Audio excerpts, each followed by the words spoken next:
نحمده ونصلي على رسوله الكريم أما بعد فأعوذ بالله من الشيطان الرجيم بسم الله الرحمن الرحيم أذن للذين يقاتلون بأنهم ظلموا وإن الله على نصرهم لقدير الذين أخرجوا من ديارهم بغير حق إلا أن يقولوا ربنا الله ولولا دفع الله الناس بعضهم ببعض لهدمت صوامع وبيع وصلوات ومساجد يذكر فيها اسم الله كثيرا ولينصرن الله من ينصره إن الله لقوي عزيز أذن للذين يقاتلون بأنهم ظلموا اجازت دی گئی ان لوگوں کے لیے جو لڑائی کیے جاتے تھے اس لیے کہ بے شک وہ ظلم کیے گئے وَإِنَّ اللَّهَ عَلَى نَصْرِهِمْ لَقَدِيرٌ اور بے شک اللہ تعالی ان کی نصرت کرنے پر قدرت رکھنے والا ہے الَّذِينَ أُخْرِجُوا مِن دِيَارِهِمْ وہ لوگ جو نکالے گئے اپنے گھروں سے بغیر حق بغیر حق کے إلا أن يقولوا ربنا الله سوائے اس کے کہ انہوں نے کہا کہ ہمارا رب اللہ ہے ولولا دفع الله الناس بعضهم ببعض اور اگر روکنا نہ ہوتا اللہ کا لوگوں کو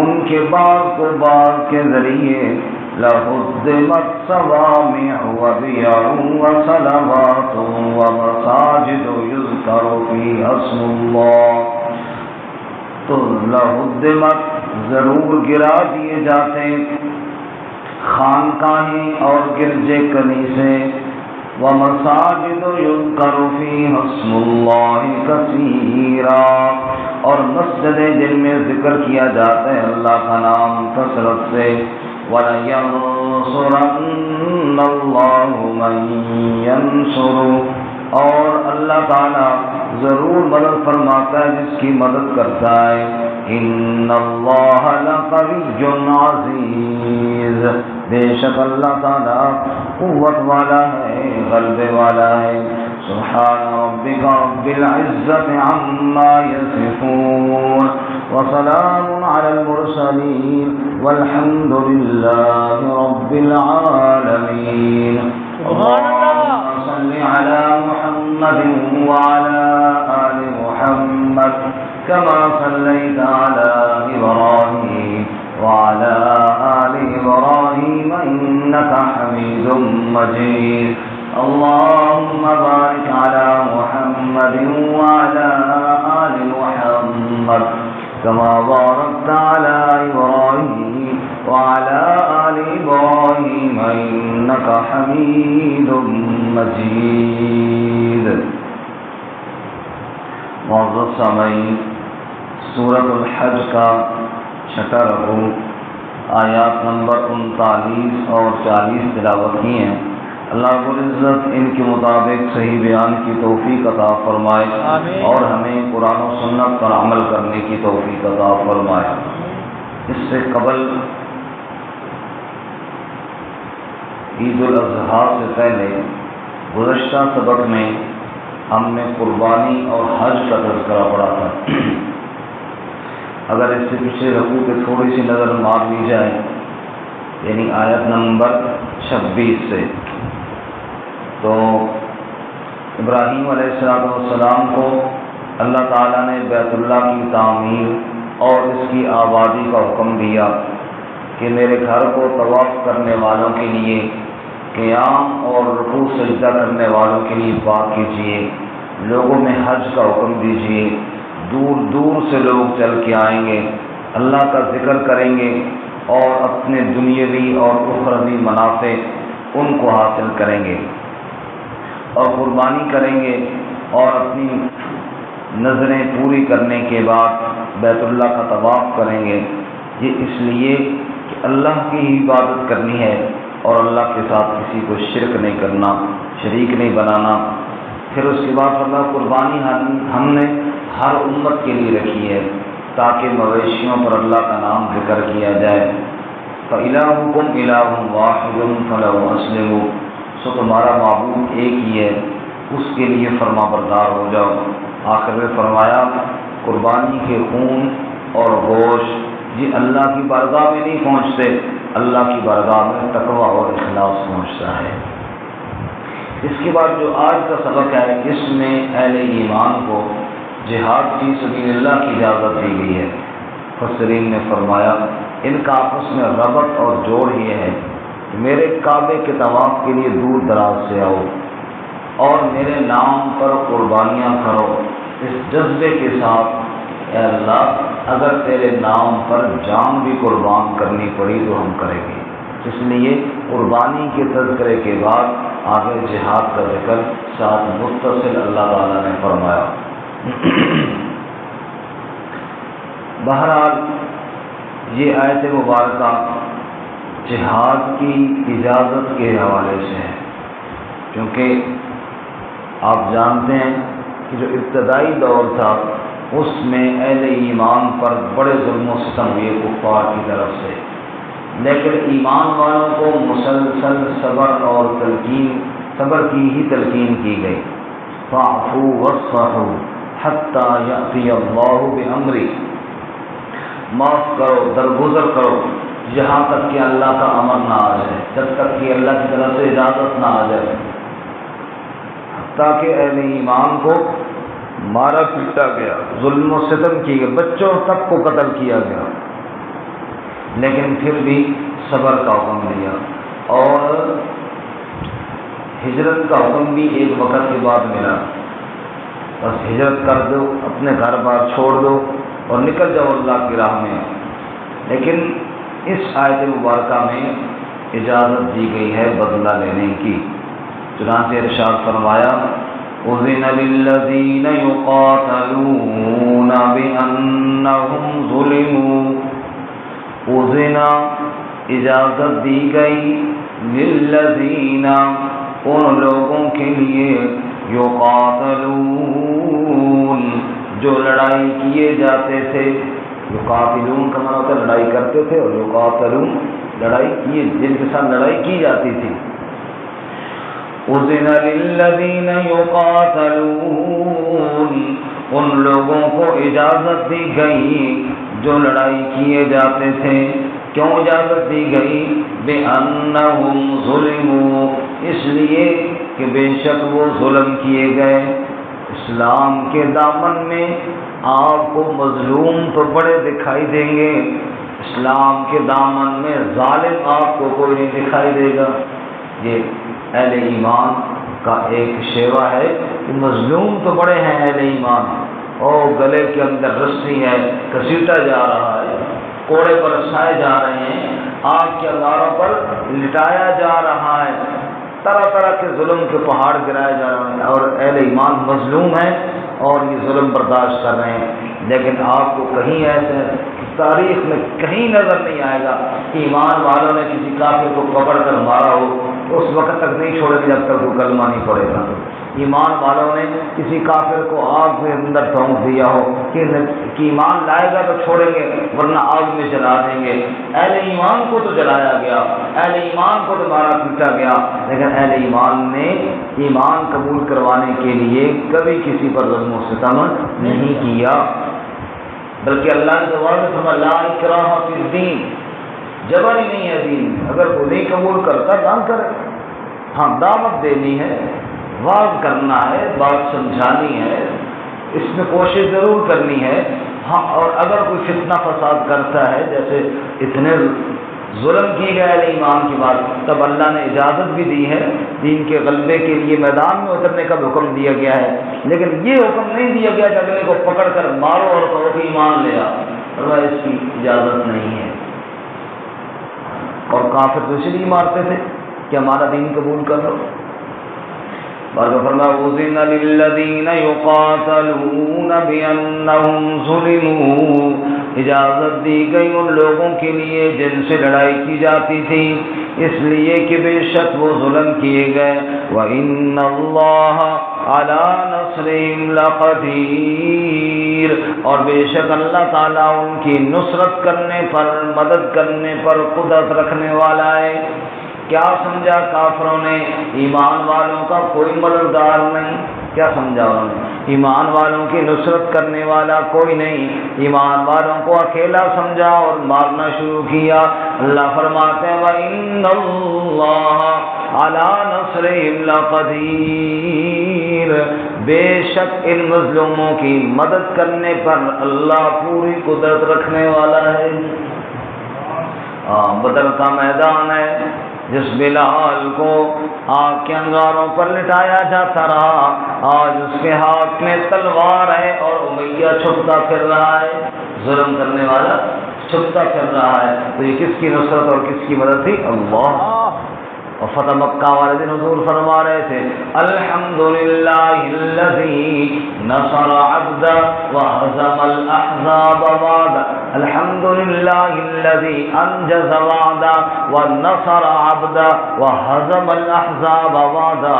حضور فرما رہے تھے سب تعریفیں اس اللہ کے لیے جس نے اپنا وعدہ پورا کیا اور اپنے بندے کی مدد فرمائی، اور اللہ نے اکیلے ہی سارے دشمنوں کو شکست عطا فرمائی۔ وَإِنَّ اللَّهَ عَلَى نَصْرِهِمْ لَقَدِيرٌ، بے شک اللہ ان کی نصرت کرنے پر قدرت رکھنے والا ہے۔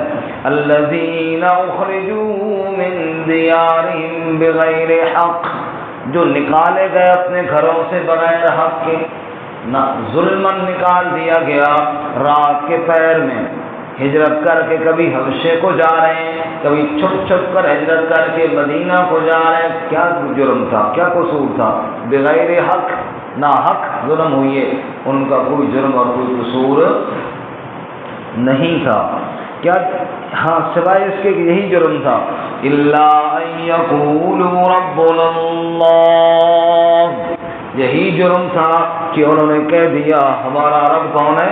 اللہ، بس یہی جرم تھا، اس کے علاوہ تو کوئی قصور نہیں۔ اللہ کی ربوبیت کا اقرار کیا تھا، پھر کبھی حبشے کو جا رہے ہیں اور کبھی مدینہ کو جا رہے ہیں، اور وہ بھی چھپ چھپ کر جا رہے ہیں، اعلانیہ ظالم ہجرت بھی نہیں کرنے دے رہے ہیں، تو اللہ تعالیٰ تو دیکھ رہا تھا نا۔ فرمایا الا ان یقولوا ربنا اللہ، سوائے اس کے کہ انہوں نے یہ جرم کیا کہ ہمارا رب اللہ ہے۔ اکبر الہٰبادی نے کہا تھا، رقیبوں نے رپٹ لکھوائی ہے جا کر تھانے میں، اکبر خدا کا نام لیتا ہے اس زمانے میں، یہی جرم ہو گیا کہ اللہ کا نام لیا اور اسی پر پرچہ بن گیا اور کیس بن گیا، یہی ان کا جرم تھا۔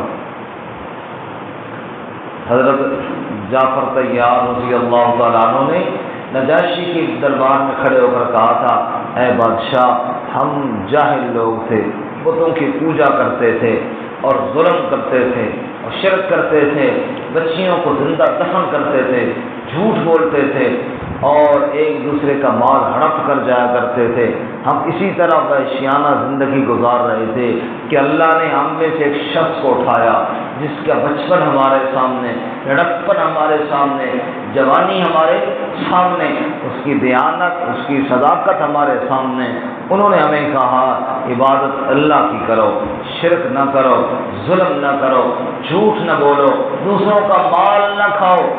اے بادشاہ، ہم نے ان کی دعوت پر لبیک کہا اور ہم نے کہا واقعی ظلم و ستم نہیں کرنا چاہیے، واقعی غیر اللہ کی عبادت نہیں کرنی چاہیے، ہم نے ان کی دعوت کو تسلیم کیا اور اسی جرم میں یہ سارے لوگ ہمارے مخالف ہو گئے اور ہمیں وطن چھوڑنے پر مجبور کر دیا۔ اللہ بھی فرماتے ہیں یہی ان کا جرم تھا، الا ان یقولوا ربنا اللہ، تو انہوں نے کہا کہ ہمارا رب کون ہے؟ اللہ۔ اب آگے اللہ تعالیٰ جہاد کی حکمت بیان کرتے ہیں۔ جہاد کی حکمت وجہ کیا ہے؟ اللہ فرماتے ہیں اگر ان ظالموں کے مقابلے میں، اس کا مفہوم یہ ہے ان ظالموں کے مقابلے میں اللہ ان سرفروشوں کو کھڑا نہ کرتا، ان ظالموں کے مقابلے میں ان ایمان والے سرفروشوں کو اللہ کھڑا نہ کرتا تو زمین میں دنگا فساد ہو جاتا۔ کیا مسلمانوں کی عبادت گاہیں اور کیا غیر مسلموں کی عبادت گاہیں، نہ یہودیوں کے گرجے بچتے، نہ عیسائیوں کے گرجے بچتے، نہ کنیسے بچتے، نہ خانقاہیں بچتی، نہ مسجدیں بچتی۔ ظاہر ہے یہودی مخالف ہو کر عیسائیوں کو مارتے، وہ ان کو مارتے، وہ مسلمانوں کو مارتے، نہ کسی کی عبادت گاہ بچتی، نہ کسی کی عزت بچتی۔ اللہ تعالیٰ نے ظالموں کے ظلم کو روکنے کے لیے ایمان والے مجاہدین کو سامنے کھڑا کر دیا ہے، جو ہر دور کے اندر اپنی جان کی پرواہ کیے بغیر ڈٹ کر کھڑے ہوتے ہیں کفر کے سامنے۔ اللہ تعالیٰ فرماتے ہیں یہ حکمت ہے جہاد کی کہ باقی لوگ امن اور سکھ کا سانس لے۔ ہمارے مولوی صاحب لطیفہ سناتے تھے کہ دیہاتوں میں لوگ جانور چلاتے ہیں نا، ریوڑ رکھے ہوتے ہیں، کافی گائے اور بکریاں اور بیل۔ تو ایک آدمی کہتے ہیں کہ میں جا رہا تھا راستے پہ، ساتھ ہی جانور چل رہے تھے، بیل وغیرہ، اور بعض بیل بڑے خطرناک ہوتے ہیں، وہ مارتے ہیں بندے کو دیکھ۔ کہتے ہیں وہ شوں شوں ایسے کر رہے تھے تو ایک شوں شوں کرتا نا بیل میری طرف آیا تو میں ڈرا کہ اب بھاگتا ہوں تو یہ مجھے بھاگنے کہاں دے گا، تو مارے گا۔ اتنے میں جو دوسرا ریوڑ تھا اس میں سے ایک بیل نکلا اور وہ اس کی طرف شوں شوں کرتا آیا اور وہ دونوں بیل آپس میں لڑ پڑے، دونوں بیل آپس میں لڑ پڑے، اور جناب جنگ لگا رہے ہیں اور ایک دوسرے کو مار رہے ہیں۔ تو وہ جو چرانے والی بیلوں کو تھی وہ کوئی اماں جی تھی، اس نے جب دیکھا کہ لڑ پڑے ہیں تو ان کے کئی سینگ نہ ٹوٹ جائیں، مرد قریب سے میں ہی گزر رہا تھا، وہ اماں جی مجھے کہنے کہ بیٹا اللہ راضی ہوئی، بڑی مہربانی بھلا ہوسیا، انہاں دانداں نو چھڑا، ان بیلوں کو کیا کر انہاں دانداں نو۔ میں کہا اماں جی میں شکر کیتا ان آپے سے بڑے نے، ان کو چھڑاؤں تو مجھے مارے، وہ تو میری طرف آ رہا تھا، تو میں نے تو شکر کیا ہے کہ یہ داند آپس میں لڑے ہیں۔ وہ یہاں پر ایک مثال دیتے تھے، داند آپس میں لڑن نہیں تو ایمان والوں کا راستہ نہیں بنتا، بیل آپس میں لڑتے ہیں تو ایمان والوں کا راستہ بن جاتا ہے، اور بیل اگر آپس میں نہ لڑیں تو وہ ایمان والوں کو کہاں چھوڑتے ہیں۔ تو اللہ تعالیٰ نے ان کو آپس میں لڑایا اور پھر بعض مجاہدین کو ان کی سرکوبی کے لیے کھڑا کیا، اور اس طرح باقی اہل ایمان والوں کو سکھ کا سانس لینے دیا۔ یہ اللہ کی بڑی حکمتیں ہیں جن کو اللہ ہی جانتا ہے۔ باقی جیسے اس سے پچھلی آیات میں ہم نے یہ بات کی تھی کہ ہر بات کی حکمت اگر بندہ اللہ سے پوچھنا شروع کر دے پھر بندگی نہیں رہتی، پھر بندگی نہیں رہتی۔ بھائی حکمت اللہ تعالیٰ جب کہہ رہے تو حکیم کہہ رہا ہے، کون کہہ رہا ہے؟ حکیم۔ اور حکیم اس کو کہتے ہیں جس کا کوئی حکم حکمت سے خالی نہیں ہوتا۔ جب یہ بات پکی ہے، پتہ چل گئی کہ یہ حکم کس کا ہے؟ حکیم کا، اللہ کا ہے، تو پھر آگے حکمت پوچھنے کی ضرورت نہیں ہے۔ بعض دفعہ حکمت عام بندے کو سمجھ میں نہیں آتی، مثال کے طور پہ آپ ڈاکٹر حکیم کے پاس گئے، اس نے دوائی دی ہے، بندہ آگے بحث شروع کر دے، یہ گولی کی میں 2 ٹائم کیوں کھاؤں، یہ میں 3 ٹائم کیوں نہ کھاؤں، یہ میں 6 ٹائم کیوں نہ کھاؤں، اس کی جناب۔ تو اگر بحث کرے گا تو حکیم بھی کہے گا کہ یار اس کو پہلے دماغ کہنا ضروری ہے، باقی بات میں کریں گے۔ تو حکمت والے کی بات سن کر حکمت حکیم کی بات حکمت والی ہوتی ہے، آگے بحث کی اجازت نہیں۔ اور پھر رب کی حکمت کو کون سمجھے؟ اس لیے فرمایا جب اللہ نے حکم دے دیا ہے تو میں حکمت سمجھ میں آئے یا نہ آئے، حکم جب رب کا ہے تو عمل کرنا ضروری ہے۔ بہرحال اللہ نے یہاں پر ایک حکمت بیان بھی کر دی، وَلَوْلَا دَفْعُ اللَّهِ النَّاسَ بَعْضَهُم بِبَعْضٍ، اور اگر اللہ نے روکنا نہ ہوتا لوگوں کو بعض کو بعض کے ذریعے، بعض ظالموں کو بعض کے ذریعے روک دیتے اللہ تعالیٰ، بعض آ رہے ہوتے ہیں اور آگے ان کی کوئی اور کھڑا کر دیتے اور وہ رک جاتے ہیں۔ اگر یہ بات نہ ہوتی لَهُدِّمَتْ صَوَامِعُ وَبِيَعٌ وَصَلَوَاتٌ، تو خانقاہیں گر جاتی اور گرجے گر جاتے اور کنیسے گر جاتے، بیع گرجے یہودیوں عیسائیوں کے، اور صلوات یہودیوں کے کنیسے، یہ مختلف نام ہیں، عبادت خانے مراد ہیں مختلف قوموں کے مختلف مذاہب میں، اس لیے آگے مسجد کا ذکر بھی آیا۔ وَمَسَاجِدُ، اور مسجدیں گر جاتی، يُذْكَرُ فِيهَا اسْمُ اللَّهِ كَثِيرًا، جن میں اللہ کا نام کثرت سے ذکر کیا جاتا ہے۔ مسجدوں میں ہر وقت اللہ ہی کا تذکرہ ہوتا ہے، سبحان اللہ۔ مسجد اس لیے اللہ کو زیادہ محبوب ہے، حضور نے فرمایا احب البلاد الی اللہ مساجدها، پوری دھرتی میں اللہ کو جو جگہ پسند ہے تو مسجد والی جگہ پسند ہے۔ کیوں؟ اس میں اللہ کا تذکرہ جو بار بار ہوتا ہے، رب کے سجدے جو بار بار ہوتے ہیں۔ وَلَيَنصُرَنَّ اللَّهُ مَن يَنصُرُهُ، اور اللہ ضرور نصرت فرماتا ہے اس کی جو اللہ کی مدد کرتا ہے، یعنی جو اللہ کے دین کی مدد کرتا ہے، جو اللہ کے دین کے لیے کھڑا ہوتا ہے پھر اللہ اس کی ضرور مدد فرماتے ہیں، تعداد میں کم ہو، افراد میں کم ہو، اسباب میں کم ہو، پھر بھی اللہ مدد کر کے بتاتا ہے کہ اللہ کس کے ساتھ ہے، جیسا کہ اللہ نے بدر کے اندر واضح طور پر بتایا۔ ان اللہ لقوی عزیز، بے شک اللہ قوت والا ہے، بے شک اللہ غلبے والا ہے، سب کو بے شک بے شک اللہ کی قوت میں بھی کوئی شک نہیں اور اللہ کے غالب ہونے میں بھی کوئی شک نہیں۔ سب سے اگر غالب امر رہتا ہے تو میرے رب کا امر ہے۔ اللہ تعالیٰ ہمیں اپنی ذات پر یقینی کامل نصیب فرمائے۔